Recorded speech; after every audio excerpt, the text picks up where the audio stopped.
गौतम बुद्ध की एक बात याद आ रही है। बुद्ध ने कहा था कि सूरज, चंद्रमा और सत्य, ये तीन चीजें कभी छिपाई नहीं जा सकती। लेकिन युद्ध के उन्माद में डूबे कुछ देश तो मानो बुद्ध के उपदेश को ही गलत साबित करने में जुट गए हैं।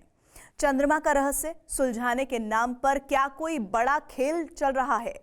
50 साल बाद अमेरिका फिर से मिशन मून के जरिए क्या हासिल करना चाहता है?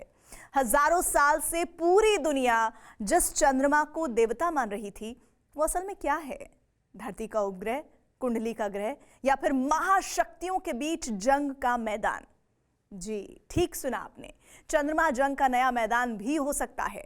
चंद्रमा पर चल रही सदियों पुरानी कश्मकश और दबदबे की लड़ाई पर ही है हमारी आज की ये tele series the new battlefield, जिसके पहले एपिसोड में देखिए जिद, टग ऑफ वॉर।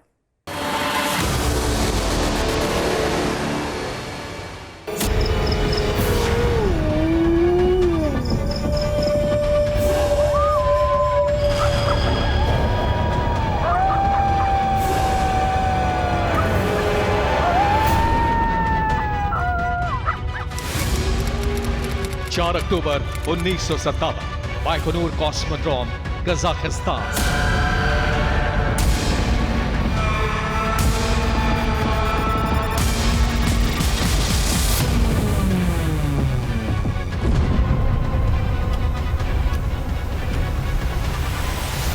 शीत युद्ध के दौर में आग उगलता, धुएं और धूल का गुबार छोड़ता सोवियत संघ का रॉकेट उड़ा तो अमेरिका और पश्चिमी देशों के होश उड़ गए। इस रॉकेट के निशाने पर कोई नहीं था।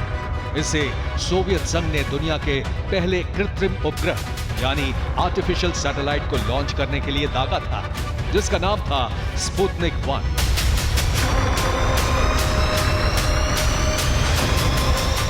अंतरिक्ष में पहुंचा सोवियत संघ का ये सैटेलाइट अमेरिका के दिल में धंस गया। पूरी दुनिया में ये शोर गूंजने लगा कि शक्ति प्रदर्शन के मामले में सोवियत संघ ने अमेरिका को काफी पीछे छोड़ दिया है। स्पुतनिक 1 ने अमेरिका के अहंकार को लहूलुहान कर दिया था और उन जख्मों पर नमक छिड़कने के लिए सोवियत संघ ने एक और धमाका किया। 12 सितंबर 1959, बाइकोनूर कॉस्मोड्रोम, कजाकिस्तान।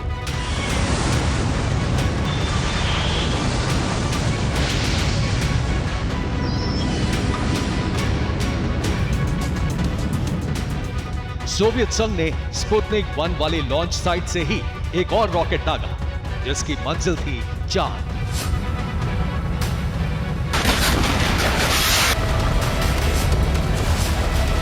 पांच बार नाकाम होने के बाद सोवियत संघ का मिशन लूना 2 चंद्रमा तक पहुंचने में सफल रहा। इसी के साथ अमेरिका और सोवियत संघ के बीच स्पेस वॉर शुरू हो गई। लगातार 2 बार सोवियत संघ से पिटने के बाद अमेरिका ने जिद ठान ली कि चांद उसे चाहिए। 50 साल बाद 16 नवंबर 2022, John F Kennedy space centre, Florida. 3, 2, 1, boosters ignition and liftoff of Artemis 1. We rise together, back to the moon and beyond.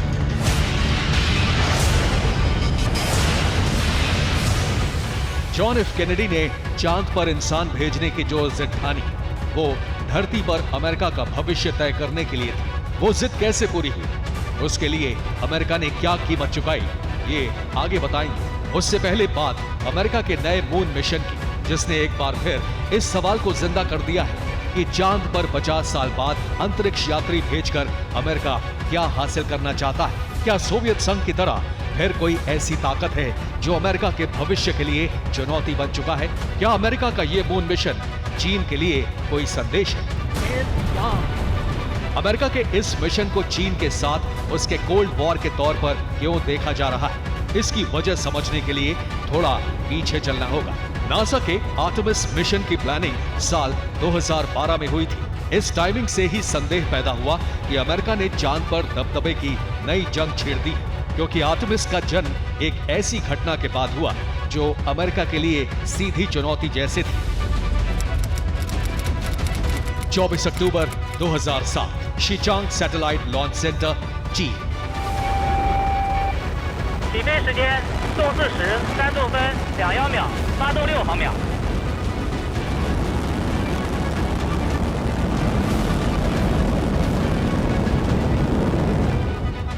चांद पर चीन का ये पहला अंतरिक्ष यान था, जिसकी सफलता के 3 साल के अंदर ही चीन ने चांग-E2 लॉन्च किया और उसी समय चीन ने अपना इरादा जाहिर कर दिया कि वो चांद पर अपने अंतरिक्ष यात्री भी भेजेगा। इसके लिए चीन ने साल 2030 की डेडलाइन तय कर दी है।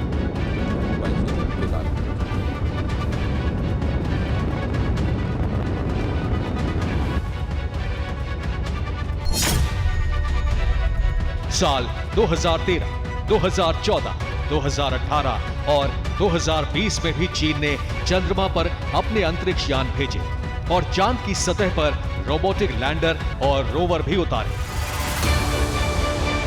चीन के मिशन मून की शुरुआत उस दौर में हुई जब अमेरिका ये मान चुका था कि उसके सुपर पावर के रुतबे के लिए चीन बड़ा खतरा बन चुका है। आर्थिक और सैन्य मोर्चे पर चीन और अमेरिका की टक्कर को पूरी दुनिया शीत युद्ध की वापसी के तौर पर देख रही है। ऐसे में चांद में चीन की दिलचस्पी बढ़ते ही अमेरिका की चांद वाली जिद लौटना सिर्फ संयोग नहीं हो सकता। अमेरिका ने चांद पर चढ़ाई का अभियान कोल्ड वॉर के दौर में शुरू किया था। सोवियत संघ ने स्पुतनिक और फिर लूना मिशन लॉन्च करके ये भ्रम तोड़ दिया था कि विज्ञान और तकनीक के मामले में अमेरिका दुनिया का पावर हाउस है। सोवियत संघ को जवाब देने और दुनिया को अपनी ताकत दिखाने के लिए अमेरिका ने चांद पर इंसान भेजने की जिद ठानी। इसकी जिम्मेदारी नासा को सौंपी, जिसका जन्म भी सोवियत संघ के सैटेलाइट स्पुतनिक को जवाब देने के लिए हुआ था। नासा ने चांद पर अंतरिक्ष यात्री भेजने के लिए प्रोजेक्ट अपोलो शुरू किया, जिसका बजट था $2,540 करोड़, जो आज के 15,800 करोड़ डॉलर के बराबर था। प्रोजेक्ट अपोलो में नासा ने 23 बार अपने रॉकेट का परीक्षण किया। 17 बार रॉकेट के साथ अंतरिक्ष यान को चंद्रमा तक भेजा गया, जिसमें कोई अंतरिक्ष यात्री नहीं था। कोल्ड वॉर का वो दौर बेहद सनसनीखेज था। अमेरिका और सोवियत संघ में चांद को फतेह करने की होड़ तेज होती जा रही थी।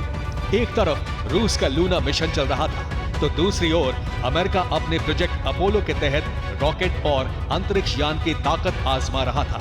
फिर आई अंतरिक्ष में इंसान भेजने की बारी। 21 फरवरी 1967, space force station Cape Canaveral, Florida.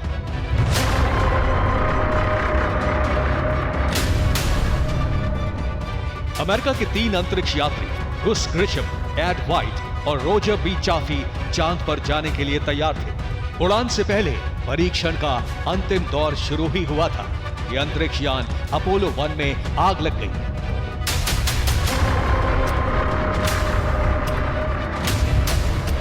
कोई कुछ नहीं कर पाया। चंद्रमा तक उड़ान भरने के पहले ही तीनों अंतरिक्ष यात्री जिंदा जल गए। इस दिल दहला देने वाले हादसे के बाद भी चांद पर जाने की जिद नहीं टूटी। 11 अक्टूबर 1968 को नासा के अपोलो 7 अंतरिक्ष यान में 3 एस्ट्रोनॉट अंतरिक्ष में 10 दिन और 20 घंटे बिताने के बाद धरती पर लौटने में सफल रहे। 3 मार्च 1969 को अपोलो 9 में पहली बार 3 अंतरिक्ष यात्री चंद्रमा के नजदीक पहुंचे और चांद की कक्षा के 10 चक्कर लगाने के बाद सही सलामत धरती पर लौटा है।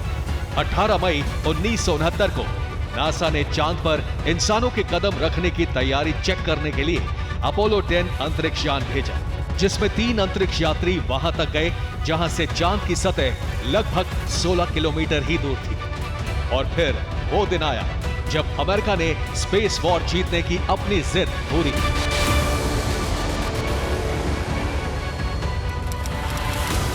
जुलाई 1969 चांद पर पहला कदम नील आर्मस्ट्रॉन्ग ने रखा और 6 घंटे बाद अपोलो 11 के मॉड्यूल ईगल से बाहर निकले उनके साथी बज एल्ड्रिन। अपोलो 11 मिशन पर चांद तक गए तीसरे अंतरिक्ष यात्री माइकल कॉलिंस कमांड मॉड्यूल में ही डटे रहे। नासा ने चांद पर इंसान भेजने के अपने मिशन का लाइव टेलीकास्ट किया, जिसे रेडियो और टीवी पर लगभग 60 करोड़ लोगों ने देखा और सुना। इसके बाद तो नासा ने चांद पर अंतरिक्ष यात्रियों की लैंडिंग को खिलवाड़ ही बना दिया। 1969 से 1972 के बीच नासा ने 6 बार और अंतरिक्ष यात्रियों को चांद तक भेजा और हर बार अंतरिक्ष यात्रियों ने मून वॉक यानी चांद पर चहलकदमी भी की। फिर अचानक नासा ने चांद पर इंसान भेजने का प्रोजेक्ट ठंडे बस्ते में डाल दिया। 1978 तक अमेरिका और सोवियत संघ चंद्रमा पर अंतरिक्ष यान तो भेजते रहे, लेकिन 1972 के बाद कोई अंतरिक्ष यात्री चांद पर नहीं भेजा गया। 1978 से 1990 तक चांद पर अंतरिक्ष यान भेजने का सिलसिला भी बंद रहा। सोवियत संघ के टूटने के बाद साल 2007 तक अमेरिका, जापान और यूरोप का अनमैन्ड मिशन मून चलता रहा।